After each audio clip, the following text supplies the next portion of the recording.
If you're a subscriber on this channel, you would remember that about 5 months ago, I made a video after the 1-month anniversary of the Nintendo Switch release to talk about the system, to see if the system was worth the initial investment. Now, time has gone on and we are now 6 months after the release of the Nintendo Switch. And a lot of things have happened with this console. There's a lot of positive things, a few negative things, and I think it's worth discussing. I think it's worth looking at the 6-month anniversary of the Nintendo Switch to see if this is still a console I really like. The hype is worn down. You pretty much see what the system is going to offer. You pretty much see what the system is going to do. So 6 months later, is the Nintendo Switch still worth it? Is it still a system that I'm loving playing and I really enjoy? Let's get into it and find out.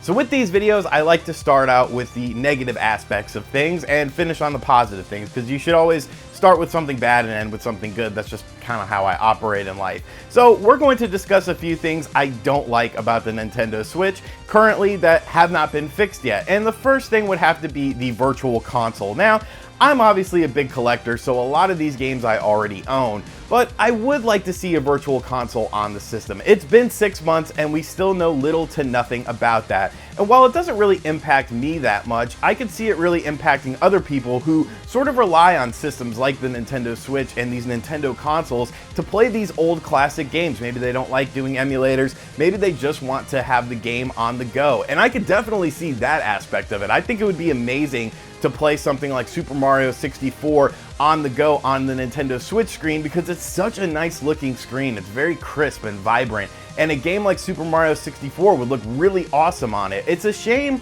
that Nintendo really hasn't talked about the Virtual Console at all. And it sort of leads me to believe that maybe there's something more to it. Maybe we're going to see some more interesting consoles with this system. I would love to see stuff like the Sega Saturn or the Sega Dreamcast available on the Nintendo Switch Virtual Console, because that would really set it apart. We've pretty much gotten all the main NES, Super NES, N64 games. It would be nice to see something different. So the Virtual Console is something that I feel is a bit lacking with the console. And the other main issue I have right now is just the lack of multimedia features. Once again, this is a very nice screen. Why can I not watch Netflix on this device, Amazon Prime Video, things like that? Like, it just seems like a missed opportunity. You know, you can take this around with you. You can use it wherever you go. You can use it at your house. You can use it out in public. As long as you have a Wi-Fi signal, you'll be able to do things like Netflix. You'll be able to do things like Amazon Video. And I would really like that. I would like to just be able to lay in bed and, you know, maybe just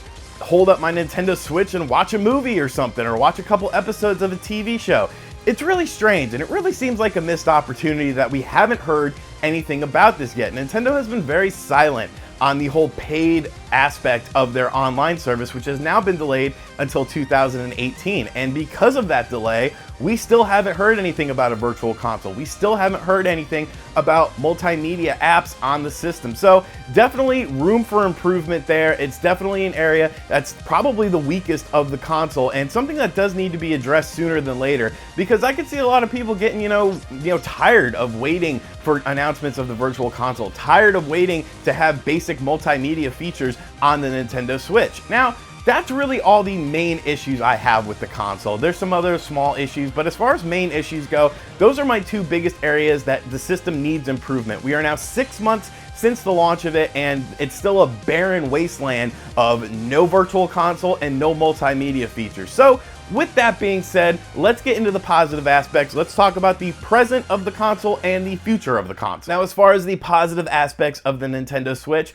I think there's a lot of good things happening with this console. And the first thing I want to highlight is just the high quality indie scene on the console. You've seen a lot of great games that are available digitally only on this system that honestly we didn't see that sort of high quality on the Wii U. Sure, there was tons of awesome games on the Wii U eShop, but it was always filtered with so much crap, and there was always a bunch of just random terrible games that just looked like they were made in a weekend by a teenager in their dorm room at college, and there was no real quality control. And with the Nintendo Switch, every week it's like, okay, there's gonna be a new good game on the system through the eShop. And, you know, developers have really been putting their best foot forward with high quality releases on the system. Games like Snake Pass, games like Kamiko, you know, Wood from Beat 'em Ups, him and I just did 10 eShop games that you guys should check out. I'll put a link to that in the description box down below. There's a ton of awesome games on there. Gotta go fast. It's me, Mario. Yeah, Link. You know, Fast RMX is arguably one of the best looking games on the platform, and that is a eShop release. So they've done really well with securing high quality indie releases. And it looks like, you know, these high quality indie releases have been good for developers as well. It was recently announced that Wonder Boy, The Dragon's Curse, sold best on the Switch, actually selling better than the PS4, Xbox One, and PC combined. Like, there's a market for these games right now, and I think a lot of companies are starting to realize that, and that definitely is transitioning into third parties as well. You know, a month or two ago, the third party scene wasn't as vibrant and it wasn't as big as it is right now on the Nintendo Switch. You have games from 2K coming out. You have WWE 2K18 and NBA 2K18 coming out this year. And when you look at a game like NBA 2K18, it's the same version as the PS4 and the Xbox One.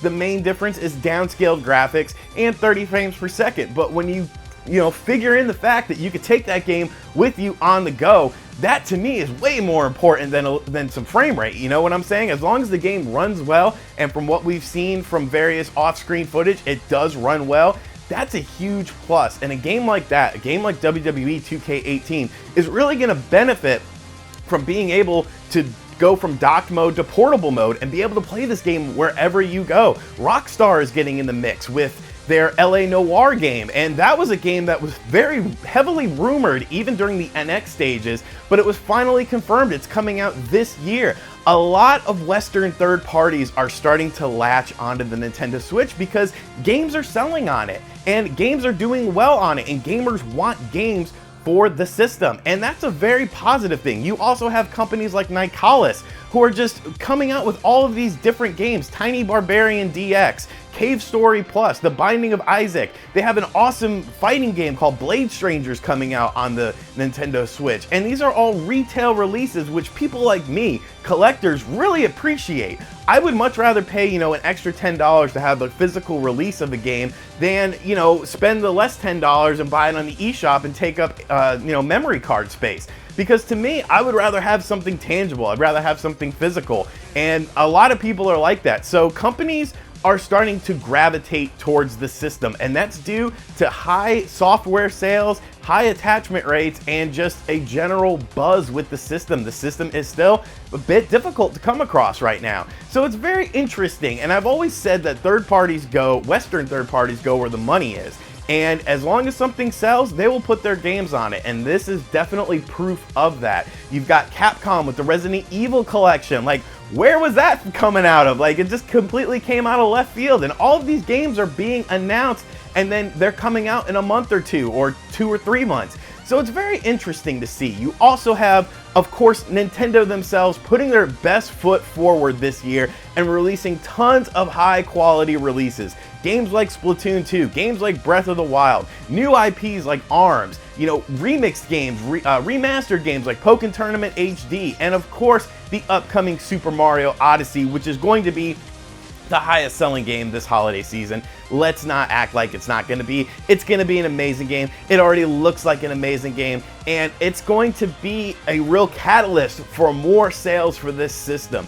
And I really think that Nintendo is in a position where they could, make 10 million of these if they could do it, and they could probably sell nearly all 10 million of them this holiday season. There's just a real buzz about the system. A lot of people are gravitating towards it.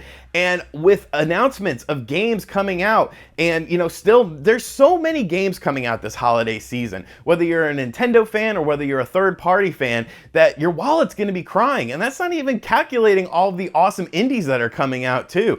It's definitely an interesting time if you're a Nintendo owner. If you've had a PlayStation 3 or a PlayStation 4, an Xbox 360 or an Xbox One this entire time, you're used to stuff like this. You're used to having a lot of selection of games. But when it comes to Nintendo platforms, with the Wii U, if you didn't play Nintendo games, you weren't really playing many games. And the fact that this system is doing well, and now third parties are putting their games on the system, and they're excellent versions of the games from what we've seen so far, it's really bringing about a culture change. And Nintendo fans are embracing these third party releases. Nintendo fans and owners are wanting these games on their platforms and speaking with their wallet. Like I said, Wonder Boy sold immensely, Blaster Master Zero, and that's another thing. The retro scene on this console is phenomenal. I love all of these remixed retro games coming out. You have, Blaster Master Zero, you have the Mighty Gunvolt series, you have the aforementioned Wonder Boy games. There's so many retro style games coming out on the system, and Nintendo fans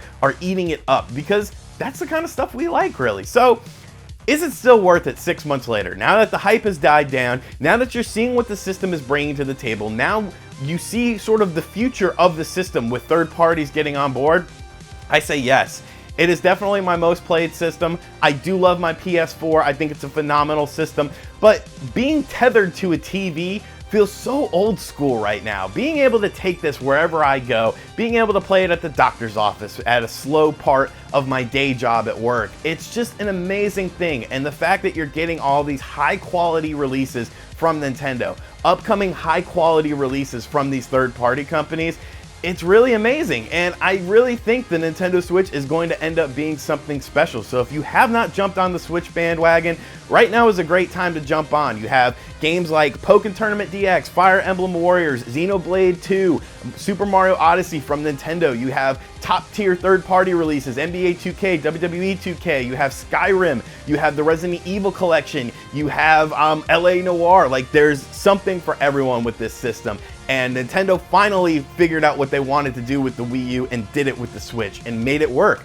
So I'm still in love with the system. So let me know in the comment section down below what you guys are thinking about the system, if you've still been enjoying it, if you're still playing it, or if you've kind of let the hype wear out and now you're kind of bored with it. Let me know in the comments section down below what you think. Thank you for checking out this video. If you're new here, make sure you hit that subscribe button. Be sure to like the video, share it around as well, and I'll catch you guys next time. Later.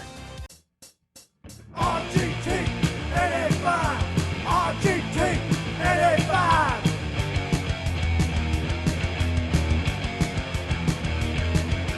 RGT 85.